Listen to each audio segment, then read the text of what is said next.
So one way to kind of separate yourself from the rest of everyone else is to be creative.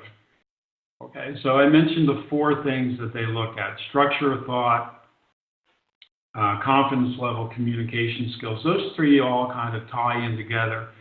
And we're going to assume that everyone can do those 3. It's the 4th one, being creative, going beyond the expected answer, which is really going to separate you. Right? So if you can come up with a creative answer or a creative approach, and also a recommendation that you're going to be able to implement in a relatively short period of time, so let's say 18 to 24 months, and also the recommendation should move the needle. So if you come up with an idea and it's going to increase our revenues by $10 million, that's great if we're a $50 million company.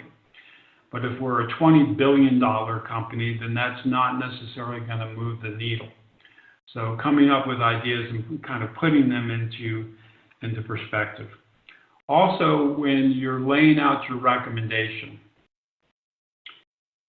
that's a good way to kind of separate yourself as well. So if we got, let's say for an example, we got an entering a new market case. When you give your recommendation, you want to be definitive. So you want to say, yes, they should enter the market.